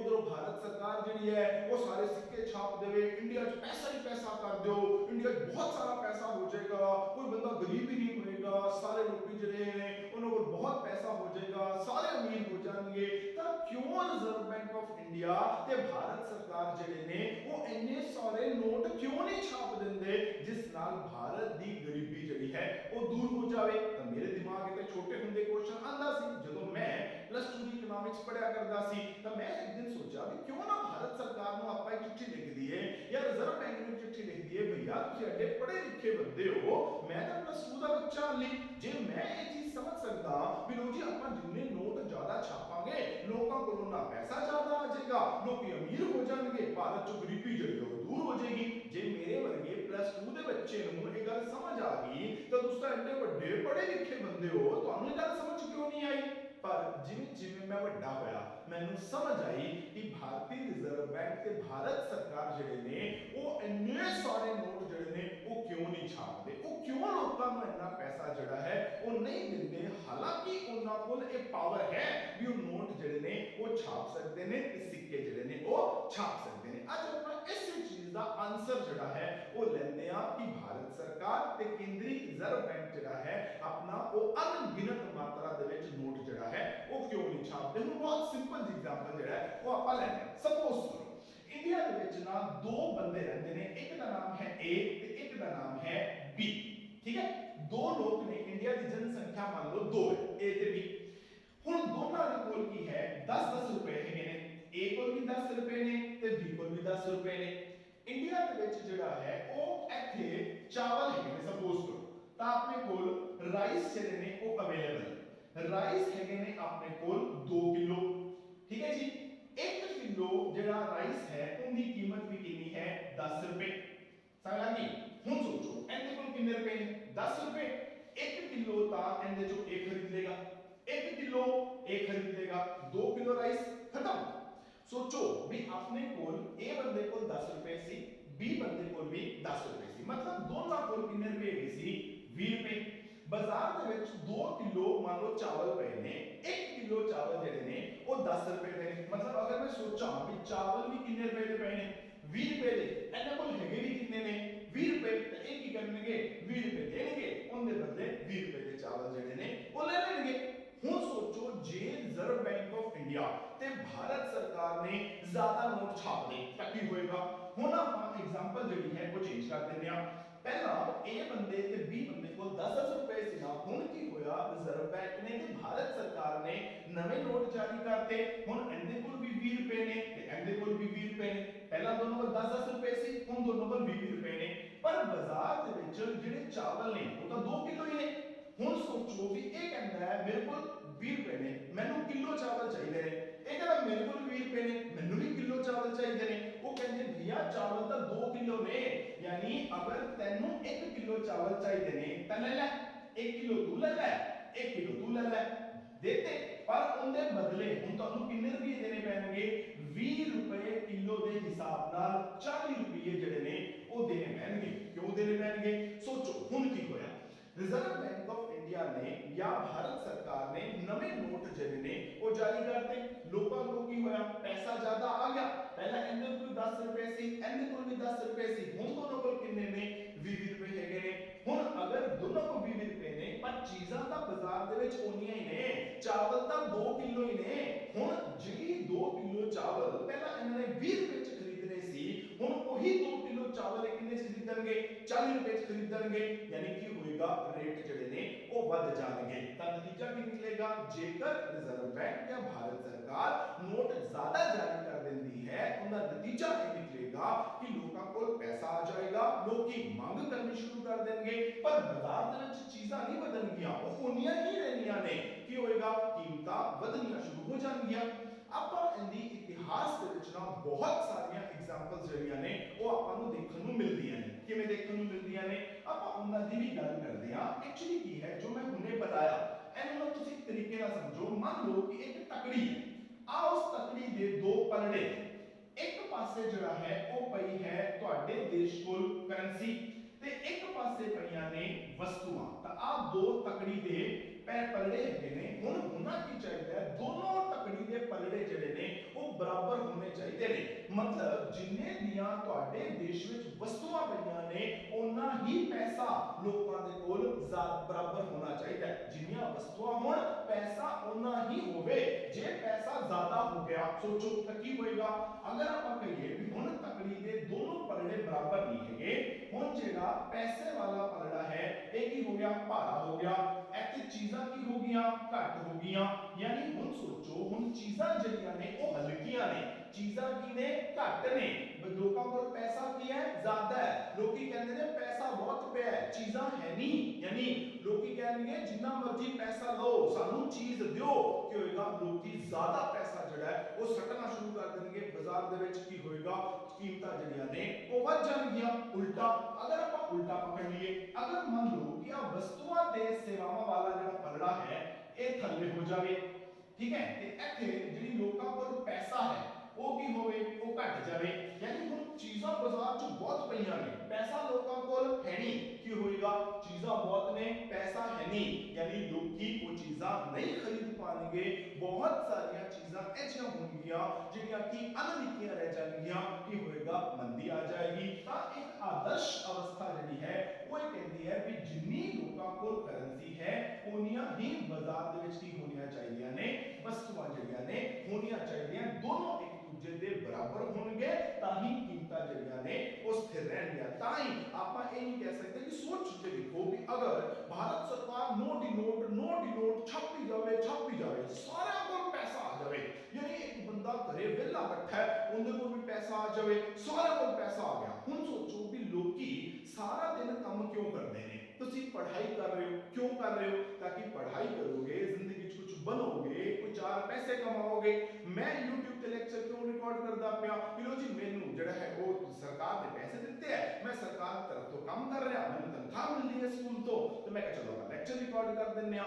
ਮੈਂ ਸਕੂਲ 'ਚ ਪੜ੍ਹਾ ਰਿਹਾ, ਤੁਹਾਡੇ ਪਾਪਾ ਕੰਮ ਕਰਦੇ ਨੇ, ਮੰਮਾ ਕੰਮ ਕਰਦੇ ਨੇ, ਤੁਸੀਂ ਪੜ੍ਹਾਈ ਕਰਕੇ ਅੱਗੇ ਜ਼ਿੰਦਗੀ 'ਚ ਕੁਝ ਕਮਾਉਣਾ ਚਾਹੁੰਦੇ ਹੋ। ਆਪਾਂ ਸਾਰੇ ਕਿਉਂ ਕੰਮ ਕਰਦੇ ਪਏ ਆ, ਪੈਸੇ ਕਮਾਉਣ ਵਾਸਤੇ। ਪਰ ਸੋਚੋ ਜੇ ਭਾਰਤ ਸਰਕਾਰ ਜਿਹੜੀ ਹੈ ਉਹ ਘਰੇ ਬੈਠੇ ਆਪਾਂ ਨੂੰ ਪੈਸਾ ਦੇ ਦੇਵੇ ਤਾਂ ਆਪਾਂ ਕੰਮ ਕਿਉਂ ਕਰਾਂਗੇ। ਆਪਾਂ ਨੂੰ ਕੀ ਲੋੜ ਹੈ ਕੰਮ ਕਰਨ ਦੀ, ਆਪਾਂ ਤਾਂ ਘਰੇ ਬੈਠੇ ਪੈਸੇ ਆਈ ਜਾਂਦੇ ਪਏ ਹੈਗੇ ਨੇ। ਤਾਂ ਕੀ ਹੋਏਗਾ, ਕੋਈ ਵੀ ਬੰਦਾ ਕੰਮ ਕਰਨ ਨੂੰ ਤਿਆਰ ਨਹੀਂ ਹੋਏਗਾ। ਸਾਰੇ ਲੋਕੀ ਜੇਬ 'ਚ ਪੈਸੇ ਪਾ ਕੇ ਆਰਾਮ ਨਾਲ ਠਾਠ ਨਾਲ ਸੁੱਤੇ ਹੋਣਗੇ। ਜੇ ਕੋਈ ਕੰਮ ਹੀ ਨਹੀਂ ਕਰੇਗਾ ਤਾਂ ਕੀ ਹੋਏਗਾ, ਵਸਤੂਆਂ ਕਿੱਥੋਂ ਬਣਨਗੀਆਂ, ਸੇਵਾਵਾਂ ਕਿੱਥੋਂ ਬਣਨਗੀਆਂ, ਨਵੀਆਂ ਚੀਜ਼ਾਂ ਤਾਂ ਆਣੀਆਂ ਹੀ ਨਹੀਂ ਬਾਜ਼ਾਰ 'ਚ। ਪਰ ਲੋਕਾਂ ਕੋਲ ਕੀ ਹੋਇਆ, ਪੈਸਾ ਆ ਗਿਆ, ਪੈਸਾ ਲੋਕਾਂ ਕੋਲ ਆ ਗਿਆ, ਫ੍ਰੀ ਫੰਡ ਨਾਲ ਘਰੇ ਬੈਠੇ। ਲੋਕੀ ਕਹਿੰਦੇ ਹੁਣ ਕੰਮ ਕਰਨ ਦੀ ਕੀ ਲੋੜ ਹੈ, ਲੋਕਾਂ ਨੇ ਕੰਮ ਕਰਨਾ ਬੰਦ ਕਰਤਾ। ਯਾਨੀ ਚੀਜ਼ਾਂ ਬੰਨੀਆਂ ਹੋ ਗਈਆਂ ਬੰਦ, ਪਰ ਲੋਕਾਂ ਕੋਲ ਪੈਸਾ ਬਹੁਤ ਆ ਗਿਆ। ਕੀ ਨਤੀਜਾ ਨਿਕਲੇਗਾ, ਕੀਮਤਾਂ ਜਿਹੜੀਆਂ ਨੇ ਉਹ ਵਧਣੀਆਂ ਸ਼ੁਰੂ ਹੋ ਜਾਣਗੀਆਂ।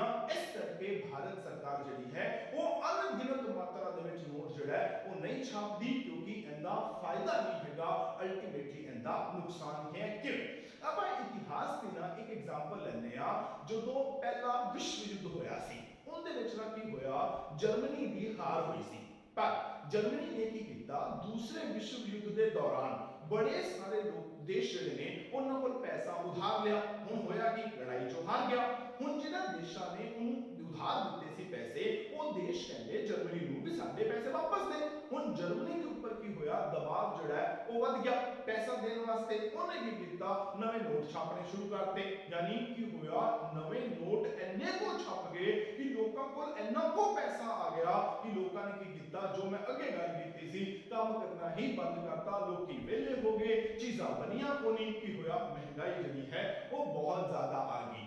ਸੇਮ ਗਲਤੀ ਜਿਹੜੀ ਹੈ 2001 ਦੇ ਵਿੱਚ ਜ਼ਿੰਬਾਬਵੇ ਨੇ ਕੀਤੀ। ਜ਼ਿੰਬਾਬਵੇ ਦੇ ਜਿਹੜੇ ਰਾਸ਼ਟਰਪਤੀ ਸੀ, ਉਹਨਾਂ ਨੇ ਦੇਖਿਆ ਕਿ ਆਪਣੀ ਜਿਹੜੀ ਜਨਤਾ ਹੈ ਉਹ ਤਾਂ ਬਹੁਤ ਗਰੀਬ ਹੈ, ਉਹਦੇ ਕੋਲ ਤਾਂ ਪੈਸੇ ਨਹੀਂ ਹੈਗੇ। ਉਹਨਾਂ ਨੇ ਕੀ ਕੀਤਾ, ਸਾਰਾ ਦਿਨ ਸਾਰੀ ਰਾਤ ਜਿਹੜੇ ਨੇ ਉਹ ਆਦੇ ਬੰਦਿਆਂ ਨੂੰ ਕੰਮ ਤੇ ਲਾਤਾ, ਇਹਨਾਂ ਨੇ ਨੋਟ ਛਾਪੀ ਜੋ। ਤਾਂ ਨੋਟ ਛਾਪ ਕੇ ਜਿਹੜਾ ਹੈ ਉਹ ਲੋਕਾਂ ਨੂੰ ਪਹੁੰਚਾਤੇ। ਲੋਕਾਂ ਕੋਲ ਪੈਸਾ ਇੰਨਾ ਜ਼ਿਆਦਾ ਹੋ ਗਿਆ ਵੀ ਹੁਣ ਬਾਜ਼ਾਰ ਦੇ ਵਿੱਚ ਉਸ ਪੈਸੇ ਦੀ ਕੋਈ ਕੀਮਤ ਹੀ ਨਹੀਂ ਰਹੀ। ਜਦੋਂ ਮੈਂ ਇਹ ਕਹਿਣਾ ਕਿ ਬਾਜ਼ਾਰ ਦੇ ਵਿੱਚ ਪੈਸੇ ਦੀ ਕੋਈ ਕੀਮਤ ਹੀ ਨਹੀਂ ਰਹੀ, ਮਤਲਬ ਉਹ ਪੈਸਾ ਆਪਾਂ ਨੂੰ ਹੁਣ ਕੋਈ ਚੀਜ਼ਾਂ ਨਹੀਂ ਖਰੀਦ ਕੇ ਦੇ ਪਾ ਰਿਹਾ। ਕਿਉਂ ਨਹੀਂ ਦੇ ਪਾ ਰਿਹਾ, ਕਿਉਂਕਿ ਪੈਸਾ ਹੋ ਗਿਆ ਬਹੁਤ ਜ਼ਿਆਦਾ, ਚੀਜ਼ਾਂ ਹੈ ਨਹੀਂ। ਯਾਨੀ ਹੁਣ ਕੀ ਹੋਏਗਾ, ਉਹ ਕਹਿੰਦੇ ਲੈ ਵੀ ਜਿਹੜਾ ਬੰਦਾ ਜ਼ਿਆਦਾ ਪੈਸੇ ਲੈ ਕੇ ਆਏਗਾ ਨਾ, ਉਹਨੂੰ ਉਹ ਚੀਜ਼ ਦੇਾਂਗੇ, ਕਿਉਂਕਿ ਚੀਜ਼ਾਂ ਪਈਆਂ ਨੇ ਘੱਟ, ਪੈਸਾ ਬਹੁਤ ਹੈ। ਯਾਨੀ ਜਿਹੜਾ ਹੁਣ ਜ਼ਿਆਦਾ ਪੈਸਾ ਲੈ ਕੇ ਆਏਗਾ ਨਾ, ਉਹਨੂੰ ਹੀ ਚੀਜ਼ ਮਿਲੇਗੀ, ਬਾਕੀਆਂ ਨੂੰ ਨਹੀਂ ਮਿਲਣੀ। ਕੀਮਤਾਂ ਕੀ ਹੋ ਗਈਆਂ, ਵਧਣੀਆਂ ਸ਼ੁਰੂ ਹੋ ਗਈਆਂ। ਉਹਨੇ ਵੇਖਿਆ, ਰਾਸ਼ਟਰਪਤੀ ਨੇ ਜ਼ਿੰਬਾਬਵੇ ਦੇ, ਲੈ ਵੀ ਕੀਮਤਾਂ ਤਾਂ ਫਿਰ ਵੱਧ ਗਈਆਂ ਨੇ। ਉਹਨੇ ਹੋਰ ਨੋਟ ਛਾਪਣੇ ਸ਼ੁਰੂ ਕਰਤੇ। ਯਾਨੀ ਹਾਲਾਤ ਇਹ ਪਹੁੰਚ ਗਏ ਵੀ ਅਖੀਰ ਤੇ ਜਾ ਕੇ ਜ਼ਿੰਬਾਬਵੇ ਨੇ 1 ਟ੍ਰਿਲੀਅਨ ਦਾ ਨੋਟ ਛਾਪਿਆ। ਫਿਰ ਵੀ ਉਹਦੇ ਹਾਲਾਤ ਜਿਹੜੇ ਨੇ ਉਹ ਬੁਰੇ ਹੋ ਗਏ। ਫਿਰ ਉਹਨੇ ਅਖੀਰ ਤੇ ਕੀ ਕੀਤਾ, ਉਹਨੂੰ ਸਮਝ ਆਈ ਵੀ ਜ਼ਿਆਦਾ ਨੋਟ ਛਾਪਣ ਨਾਲ ਫਾਇਦਾ ਨਹੀਂ ਹੁੰਦਾ, ਨੁਕਸਾਨ ਹੁੰਦਾ ਹੈ। ਫਿਰ ਉਹਨੇ ਕੀ ਕੀਤਾ, ਇਹ ਕਿਹਾ ਵੀ ਜਿੰਨੀ ਵੀ ਮੁਦਰਾ ਇਸ ਟਾਈਮ ਆਪਣੇ ਦੇਸ਼ ਵਿੱਚ ਚੱਲ ਰਹੀ ਹੈ ਉਹ ਸਾਰੀ ਸਾੜ ਦਿਓ। ਉਹ ਹੁਣ ਕਾਨੂੰਨੀ ਮੁਦਰਾ ਨਹੀਂ ਹੈ, ਬਲਕਿ ਹੁਣ ਅਸੀਂ ਕੀ ਕਰਾਂਗੇ, ਦੂਜੇ ਦੇਸ਼ਾਂ ਦੀ ਕਰੰਸੀ ਲੈ ਕੇ ਚੀਜ਼ਾਂ ਖਰੀਦਾਂਗੇ। ਮਤਲਬ ਹੁਣ ਕੀ ਹੋਏਗਾ, ਜੇ ਦੂਜੇ ਦੇਸ਼ਾਂ ਦੀ ਕਰੰਸੀ ਲੋਗੇ ਤਾਂ ਅਸੀਮਿਤ ਮਾਤਰਾ ਵਿੱਚ ਲੈ ਨਹੀਂ ਸਕਦੇ, ਥੋੜੀ ਹੀ ਮਾਤਰਾ ਵਿੱਚ ਪੈਸਾ ਆਏਗਾ, ਥੋੜੀਆਂ ਹੀ ਚੀਜ਼ਾਂ ਖਰੀਦੋਗੇ, ਕੀਮਤਾਂ ਕੀ ਹੋ ਜਾਣਗੀਆਂ, ਘਟ ਜਾਣਗੀਆਂ। ਯਾਨੀ ਕਿ ਵੱਧ ਮੰਗ ਦੀ ਸਮੱਸਿਆ ਜਿਹੜੀ ਹੈ ਉਹ ਹੱਲ ਹੋ ਜਾਏਗੀ। ਤਾਂ ਭਾਰਤੀ ਮੌਦਰਿਕ ਪ੍ਰਬੰਧ ਜਿਹੜਾ ਹੈ ਉਹਦੇ ਮੁਤਾबिक ਕੀ ਹੈ, ਜਿਹੜੀ ਭਾਰਤ ਸਰਕਾਰ ਹੈ ਜਾਂ ਰਿਜ਼ਰਵ ਬੈਂਕ ਆਫ ਇੰਡੀਆ ਜੋ ਹੈ ਉਹ ਅਣਗਿਣਤ ਮਾਤਰਾ ਦੇ ਵਿੱਚ ਨੋਟ ਜਿਹੜੇ ਨੇ ਉਹ ਨਹੀਂ ਛਾਪ ਸਕਦੇ। ਉਹ ਸੀਮਿਤ ਮਾਤਰਾ ਦੇ ਵਿੱਚ ਹੀ ਜਿਹੜਾ ਹੈ ਉਹ ਨੋਟ ਛਾਪਦੇ ਨੇ। ਕਿਉਂ ਛਾਪਦੇ ਨੇ, ਆਪਾਂ ਹੁਣੇ ਗੱਲ ਕੀਤੀ ਕਿ ਜੇ ਨੋਟ ਅਸੀਮਿਤ ਮਾਤਰਾ ਦੇ ਵਿੱਚ ਛਾਪ ਦੇਣਗੇ, ਬਾਜ਼ਾਰ ਦੇ ਵਿੱਚ ਬਹੁਤ ਪੈਸਾ ਆ ਜਾਏਗਾ, ਲੋਕਾਂ ਕੋਲ ਬਹੁਤ ਪੈਸਾ ਆ ਜਾਏਗਾ, ਪਰ ਚੀਜ਼ਾਂ ਆਣੀਆਂ ਨਹੀਂ। ਕੀ ਹੋਏਗਾ, ਕੀਮਤਾਂ ਜਿਹੜੀਆਂ ਨੇ ਉਹ ਵਧਣੀਆਂ ਸ਼ੁਰੂ ਹੋ ਜਾਣਗੀਆਂ। ਇਸ ਕਰਕੇ ਭਾਰਤੀ ਮੌਦਰਿਕ ਪ੍ਰਬੰਧ ਇੱਕ ਸੀਮਿਤ ਮਾਤਰਾ ਵਿੱਚ ਜਿਹੜਾ ਹੈ ਉਹ ਨੋਟ ਛਾਪਿਆ ਕਰਦਾ ਹੈ। ਤਾਂ ਅੱਜ ਦਾ ਆਪਣਾ ਲੈਕਚਰ ਜਿਹੜਾ ਹੈ ਉਹ ਇੰਨਾ ਹੀ ਰਹੇਗਾ। ਅਗਲੇ ਲੈਕਚਰ 'ਚ ਆਪਾਂ ਗੱਲ ਕਰਾਂਗੇ ਵੀ ਹੁਣ ਇਹ ਤਾਂ ਕਲੀਅਰ ਹੋ ਗਿਆ ਵੀ ਭਾਰਤ ਸਰਕਾਰ ਜਾਂ ਭਾਰਤੀ ਰਿਜ਼ਰਵ ਬੈਂਕ ਇੱਕ ਮਿਨੀਮਮ ਅਮਾਉਂਟ ਦੇ ਵਿੱਚ ਹੀ ਨੋਟ ਛਾਪਣਗੇ, ਪਰ ਕਿੰਨੇ ਛਾਪਣਗੇ ਉਹ ਆਪਣਾ ਕੁਐਸਚਨ ਜਿਹੜਾ ਹੈ ਉਹ ਆਪਾਂ ਆਪਣੇ ਅਗਲੇ ਲੈਕਚਰ ਦੇ ਵਿੱਚ ਜਿਹੜਾ ਹੈ ਉਹ ਡਿਸਕਸ ਕਰਾਂਗੇ। ਉਮੀਦ ਹੈ ਤੁਹਾਨੂੰ ਲੈਕਚਰ ਸਮਝ ਆਇਆ ਹੋਵੇਗਾ, ਅੱਛਾ ਲੱਗਿਆ ਹੋਵੇਗਾ। ਤਾਂ ਕੋਈ ਡਾਊਟ ਹੋਵੇ ਤਾਂ ਜ਼ਰੂਰ ਜਿਹੜਾ ਕਮੈਂਟ ਬਾਕਸ ਦੇ ਵਿੱਚ ਪਾਇਆ ਜੇ, ਤੇ ਚੈਨਲ ਨੂੰ ਸਬਸਕ੍ਰਾਈਬ ਕਰਨਾ, ਲਾਈਕ ਤੇ ਸ਼ੇਅਰ ਕਰਨਾ ਨਾ ਭੁੱਲਿਆ ਜੇ। Thank you very much.